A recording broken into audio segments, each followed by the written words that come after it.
참 한국이라는 나라가 무지하게 발전했다는 걸 실감을 합니다. 예전에는 올림픽을 하면 저희가 중고등학교 때 기억은 메달을 하나 따느냐 하는 게 관심사입니다. 뭐 금메달이고 은메달이고 동메달이고 상관없어요. 하여튼 메달이라고 이름 붙으면 하나 딸 수 있느냐, 이게 관심사였어요. 그래서 뭐 레슬링에서 처음으로 뭐 금메달을 하나 땄다. 뭐 또 몬트리올 올림픽에서는 뭐 여자 배구가 뭐 은메달, 이게 대단한 관심사였습니다. 근데 요즘은 숫자로 따져요. 몇 개 따느냐. 근데 대단한 사람들이에요. 그 다음에 저희들이 한국에 있을 때만 해도 동계올림픽이라는 거 있는지도 몰랐어요. 겨울에 뭐 뛰고 할 일이 뭐가 있겠냐, 집에 처박혀 있어야지. 그래 생각을 했는데 얼마 있으면 또 동계올림픽이 한국에서 또 열린다고 해요. 그래서 그런 걸 이렇게 보고 있으면 야, 굉장히 발전했다. 그러고 이렇게 지구를 이렇게 둘러보면 지구상에 요 한 30-40년 만에 이렇게 급하게 발전한 나라가 있나 싶을 정도로 참 고속 성장을 하는 나라입니다. 그러다가 이제 올림픽을 하면서 나라들이 이제 경제적인 그런 부를 이룬다는 거죠. 일본이 동경올림픽 이후에 급속하게 성장을 했고, 한국이 이제 88 서울올림픽 이후에 굉장히 급속하게 성장을 했습니다. 근데 그 스페인은 올림픽하고도 저 모양인지 모르겠어요. 일전에 바르셀로나를 갔을 때 올림픽 경기장들을 돌아봤습니다. 거기 몬주익이라는 데가 있어요. 그 언덕길이거든요. 그 화경조 선수가 올림픽에서 이 마라톤 금메달을 딸 때입니다. 근데 아무도 예상을 못했어요. 그래서 한국 기자들도 자기가 맡은 데를 다 취재하고 없거든요, 바르셀로나가. 그래서 샤워하고 있는데 자꾸 텔레비전 틀어놓고 되게 샤워하잖아요. 뉴스 이렇게 들으면서. 자꾸 무슨 코리아 그러더래요. 스페인어는 못 알아듣겠고.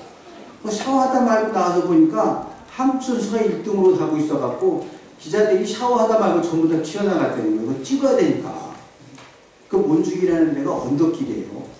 언덕길인데 황영조 선수가 언덕길을 잘 차고 올라가요. 그래서 거기서 스포트를 내서 쫙 차고 올랐던 게 몬주익 언덕입니다. 그래서 그 마라톤이라는 경기가 굉장히 익사이팅해요.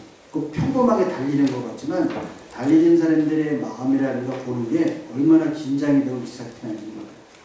근데 모든 마라톤 선수들이요, 앞에 스타트를 할 때 보십시오. 비실비실하는 사람이 없습니다. 전부 힘차게 땅 하고 스타트를 합니다. 들어올 때 보면 좀 다르죠. 뭐 똑같이 힘차게 스타트를 했지만 들어올 때 모습은 다 다릅니다. 그런데 어떤 마라톤 선수든지 간에 공통점이 있습니다. 이 공통점은 뭐냐면 처음부터 끝까지 똑같이 그 스피드를 가면서 달릴 수 없다고 합니다. 그래서 어떨 때는 스피드가 떨어질 때가 있고 어떨 때는 또 힘이 날 때가 있어 자기 페이스를 조절을 한다고 그러죠. 모든 선수들이 다 똑같습니다. 이와 마찬가지로 신앙생활을 하는 사람들도 처음부터 끝까지 똑같은 스페이스로 자기 페이스를 유지하면서 항상 굳세고 강건하게 신앙생활을 하는 사람은 없습니다. 가다 보면 약해질 때도 있고 낙심하기도 하고 굴곡이 있게 마련입니다. 달리는 선수들은 스스로 페이스를 조절한다고 하는데 신앙생활을 하다 갑자기 힘이 빠지고 지치면 어떻게 회복해야 할까? 그런 얘기입니다. 오늘 성경 말씀은 지금 3년 동안 예수님으로부터 특별 훈련을 받고 신앙이 한참 물이 올라있는 그런 제자들에게 주신 말씀이에요. 베드로의 이야기가 나오는데 베드로가 이렇게 얘기했습니다. 주님, 나는 감옥에도 죽는 자리에도 주님과 함께 갈 수 있겠습니다. 대단한 신앙입니다. 실로 예수님이 이 제자들과 함께 가시고 있는 길은 이제부터 십자가를 향한 길입니다. 지금 상황은 마지막 만찬을 제자들하고 나누고 겟세마네 동산으로 가시는 길입니다. 이 겟세마네 동산에서 땀이 피가 되도록 기도하시고 그리고 성전 수비대와 로마 경비병들한테 몽둥이들 그들에게 잡혀갈 바로 그 전 상황입니다. 이 같은 날 밤에 베드로는 베드상 집 뜰 앞에서 주님을 부정하게 될 것입니다. 그리고 그 집 밖에 나가 비통하게 울게 될 것입니다. 바하의 마태 순환곡을 보면 13장인가 되면은 거기 그 마태 순환곡에 베드로가 예수님을 3번 부정하고 나가서 비통하게 우는 장면이 있습니다. 여호와의 빛이 하는 그 장면인데 아주 애절하게 그런 슬픔뿐만이 아니라 후회, 회한 이런 것이 담긴 것입니다. 그 순환곡 중에서 요한도 있고 근데 마태 순환곡을 제일 훌륭한 작품이라고 칩니다. 사실 바하 작곡했지만 별로 알려지지 않았어요. 바하가 100년 후에 100년 후에 멘델스존이 이걸 연주해서 알려지기 시작하고 유명해졌는데 그 순환곡 중에서 마태 순환곡이 가장 걸작입니다. 근데 그 중에서도 그 에어바함에 비시하는 그 장면을 들으면 애절할 뿐만이 아니라 거기 깊은 후회 같은 게 서려 있어요. 자기가 죽음의 자리에도 같이 가겠습니다 했던 주님을 3번씩 막말을 하면서 부정하고 나서 그 심정이 어떻겠는가.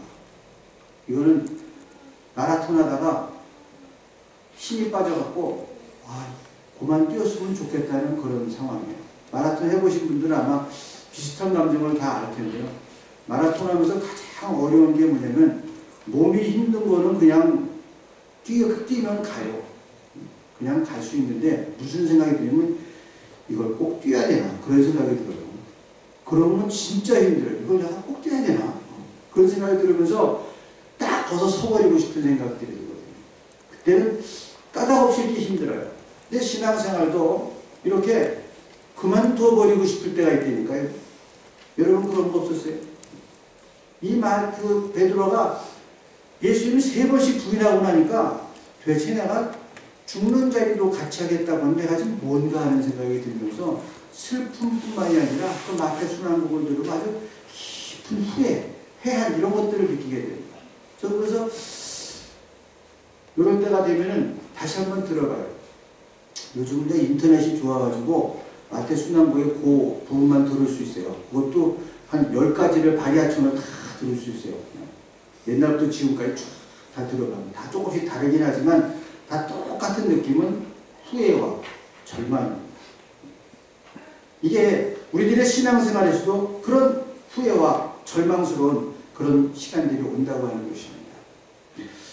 겟세마네 동산에 가는 길에 예수님께서 말씀하셨어요. 시몬아 시몬아 보아라 사탄이 밀처럼 너희를 체질하려고 너희를 손아귀에 넣기를 요구하였다. 그러나 나는 네 믿음이 꺾이지 않도록 너를 위하여 기도하였다. 네가 다시 돌아올 때에는 내 형제를 굳세게 하여라. 한편 굉장히 두려운 말씀이죠. 왜? 사탄이 이제 너를 갖다가 휘값을 꺼내는 거예요. 얼마나 무서워요. 이제 너 그런 시간이 올 것이다. 또 한편으로는 위로가 되는 것이 기도해 주시겠다 그랬거든요. 근데 네가 다시 돌아올 때는 이런 말씀하시는 거 보아서는 이 위험이라는 게 한순간에 지나갈 위험이 아니라는 얘기입니다. 계속될 수 있다고 하는 것입니다. 시험이 오늘 밤으로 끝날 건 아니라고 하는 것이죠. 그래서 주님이 네 곁에 있을 것이고 너를 위해 늘 기도하실 것이다. 그런 얘기예요. 간단하지만 베드로에게 주시는 짧은 설교의 말씀이었습니다. 그 시험을 사탄이 밀처럼 너희를 체질하려고 너희를 손아귀에 넣기를 요구했다라고 표현했습니다. 이 팔레스타인에서 옛날에는 이 체질을 2번을 합니다. 한 번은 공중으로 날리면 그 지푸라기 찌꺼기들이 날려가요, 바람에. 그 다음에 다시 2번째 체질을 하면 알곡이 빠져나가는 거예요. 근데 이 날리는 거, 그렇게 너희들을 시험할 것이다 이런 얘기입니다. 분명히 세상에는 우리가 아무리 열심히 신앙생활을 하고 열심히 기도하려고 하지만 어둠의 세력이 있고 어둠의 힘이 있습니다. 베드로는 바로 이 밤에 이 어둠의 세력인 사탄의 혹독한 시험을 당할 것입니다. 그의 신앙생활에서 가장 긴 밤이 될 것입니다. 갈릴리 호숫가에서 물고기를 잡던 어부에서 사람 낚는 어부로 불러주시고 또 고향과 일가 친척을 떠나서 주님을 따라 떠난 지가 벌써 3년이 되었습니다. 그러는 중에 주님은 살아계신 하나님의 아들이라고 하는 위대한 메시아 고백도 해냈습니다. 보다시피 베드로는 분명히 믿음이 연약한 초신자가 아닙니다. 최소한 3년 동안 예수님으로부터 직접 훈련을 받은 아주 담대한 그런 제자가 되어 있었습니다. 주님을 따르면서 산전수전도 겪을 만큼 겪었고 주님의 가르침을 따라서 신앙의 내용도 풍부했습니다. 그런데도 주님은 네 믿음이 꺾이지 않도록 너를 위해 기도하였다 하고 말씀하셨습니다. 주님은 바로 그날 밤뿐만 아니라 앞으로도 닥칠 많은 시험에서 이길 수 있도록 기도하시겠다 그런 말씀이었습니다. 주님께서는 이 제자가 시험의 시간에 당신의 기도와 도움이 필요한 것을 아셨습니다. 주님이 도우셨지만 이날 밤에 베드로는 실패하고 말았습니다. 자기의 목숨을 구하기 위해서 3번씩 주님을 부인할 수밖에 없었습니다. 그렇다고 주님의 기도가 헛된 것이나 능력이 없다는 것은 아닙니다. 끝내는 베드로를 다시 일으키시고 대사도의 반열에 서게 하셨습니다. 아마 베드로에게 무슨 힘으로 그런 슬럼프를 이기고 그렇게 훌륭한 자리에 오르게 되었습니다. 그래도 물어본다고 한다면 베드로가 다른 얘기는 못할 겁니다. 내가 한 것이 아닙니다. 주님께서 나를 여기까지 인도하시고 이끌었습니다. 나도 고백할 수밖에 없을 것입니다. 자기가 했던 실수와 자기가 겪었던 엄청난 슬럼프를 잘 알고 있기 때문입니다. 베드로만 그렇겠습니까? 이제 사순절 첫째 주에 우리의 신앙들을 다시 돌아보면서 주님 가신 길 십자가의 길을 묵상하는 이 주간에 저희들이 다시 한번 돌아볼 것은 우리들의 신앙도 그런 혹독하고 어려운 시험을 겪을 수도 있고 정말 돌아보기 싫은 엄청난 슬럼프에 빠질 수도 있다고 하는 것입니다. 나도 나를 어쩌지 못하는 그런 슬럼프에 미끄러지듯이 빨려 들어갈 때 우리가 붙들고 소리칠 것이 무엇이냐 이것입니다. 그분이 하신 약속의 말씀밖에 없습니다.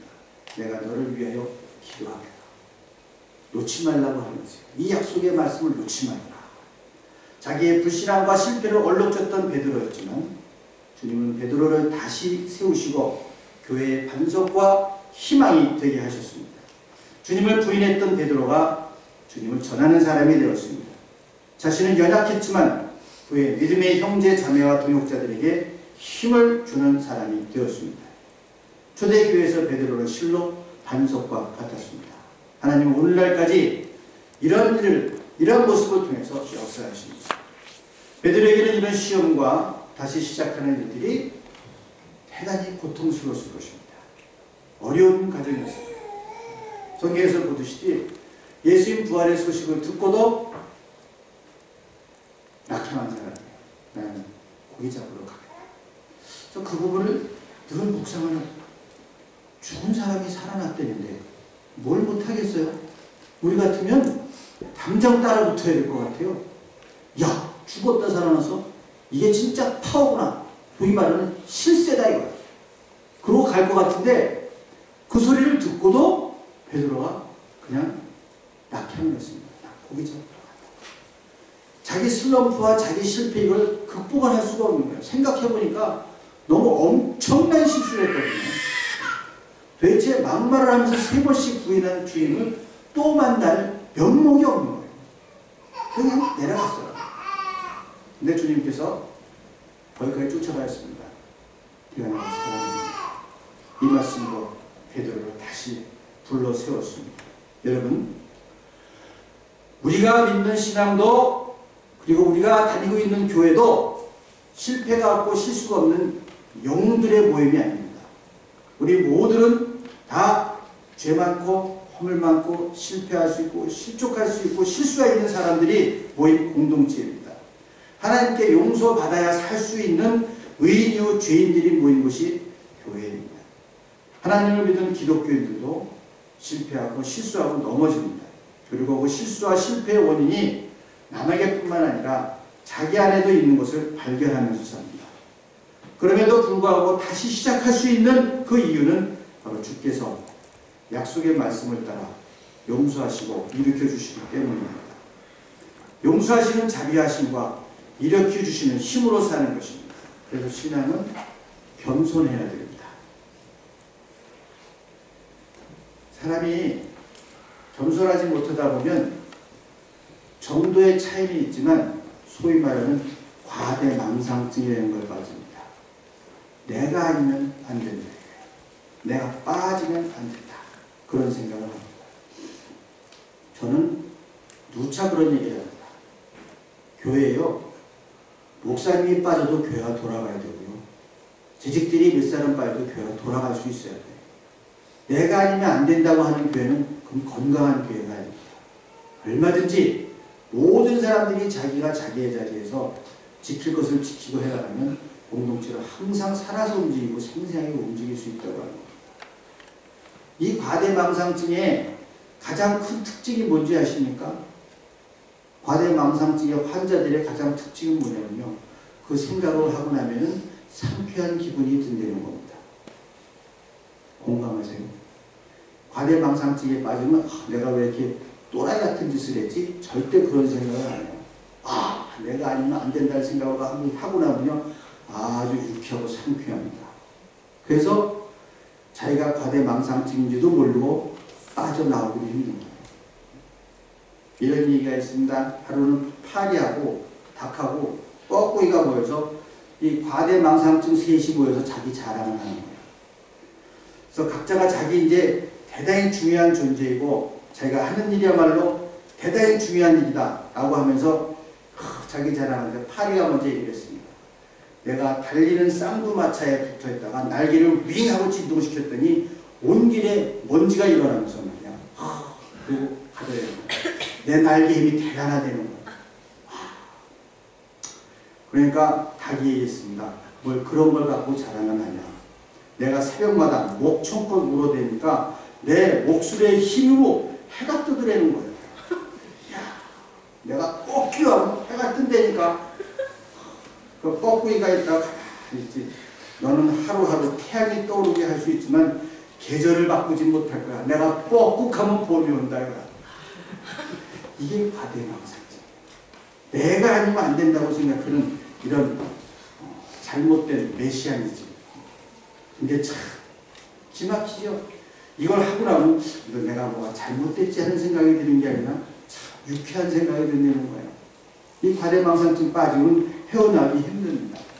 교회에 이런 사람들 많습니다. 한국 교회도 많고요. 독일 교회는 모르겠어요.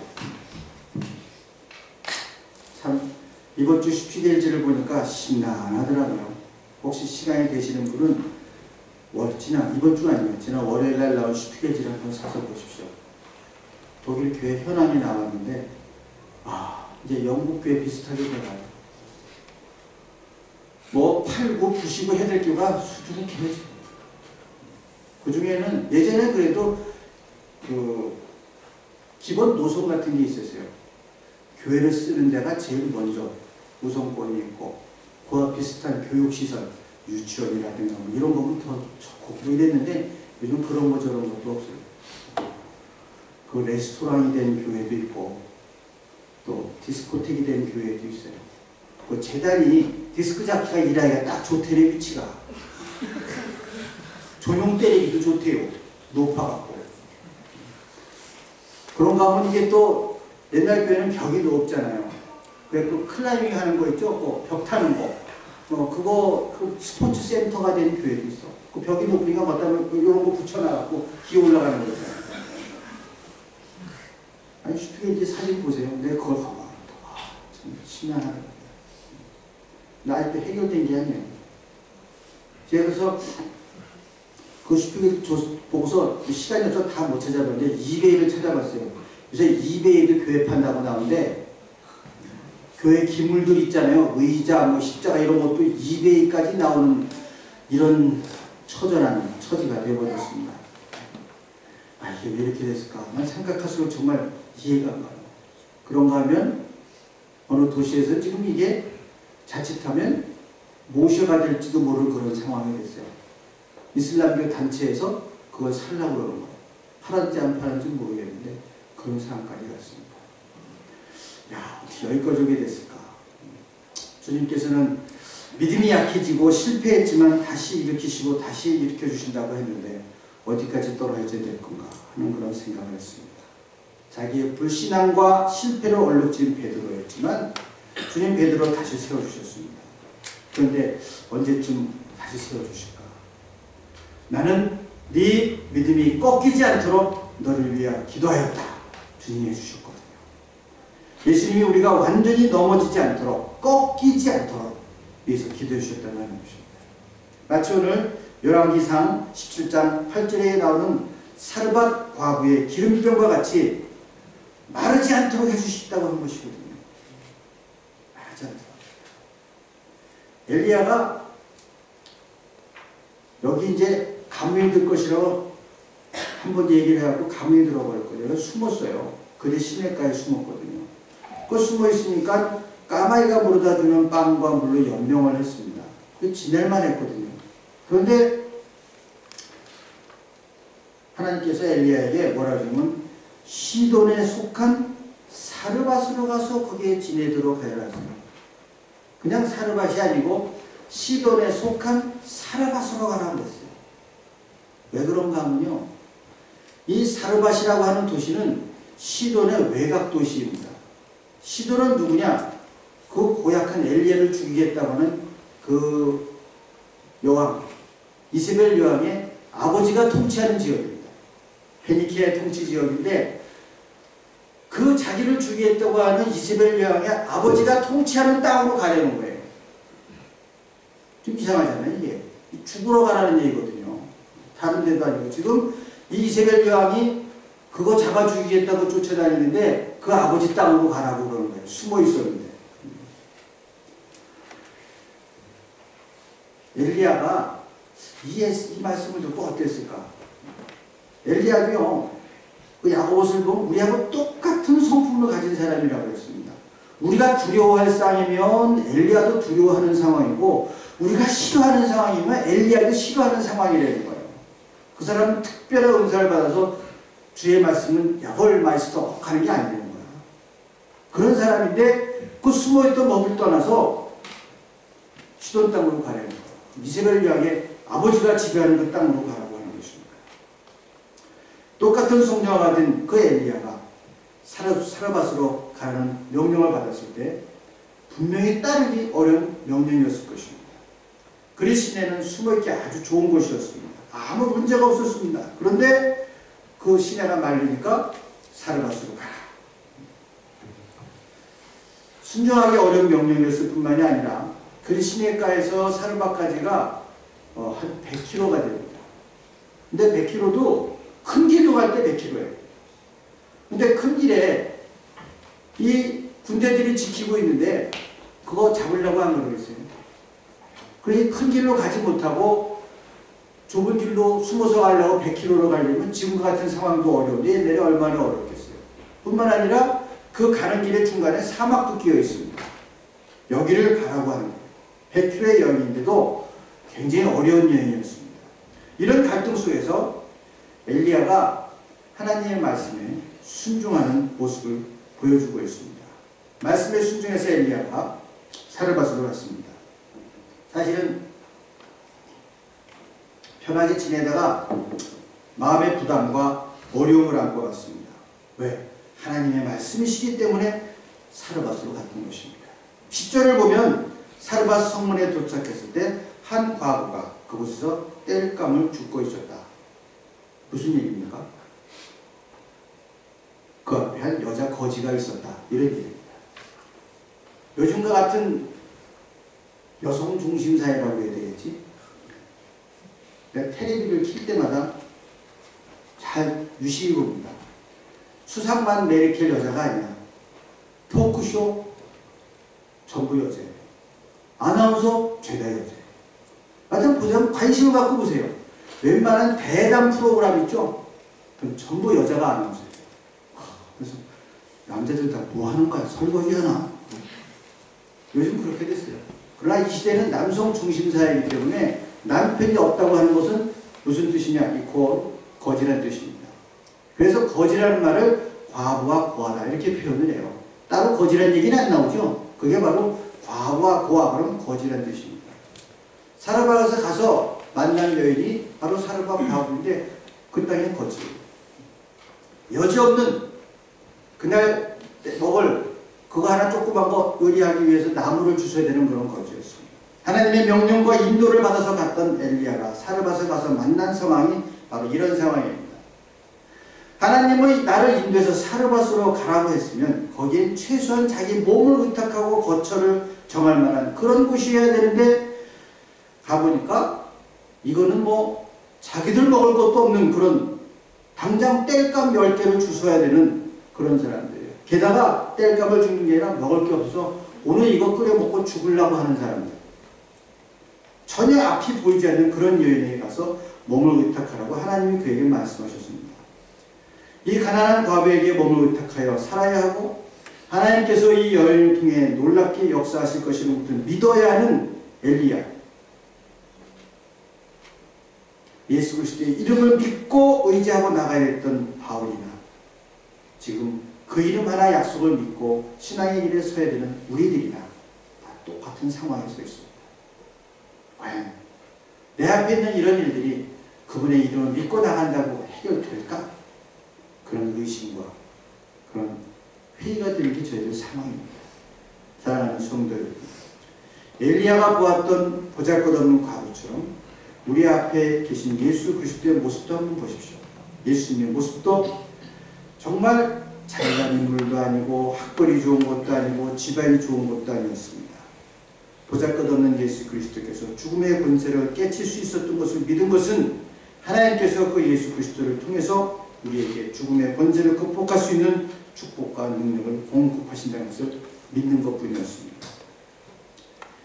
성서를 주석하는 매튜 헨이라고 하는 사람이 이 부분을 이렇게 주석을 했습니다.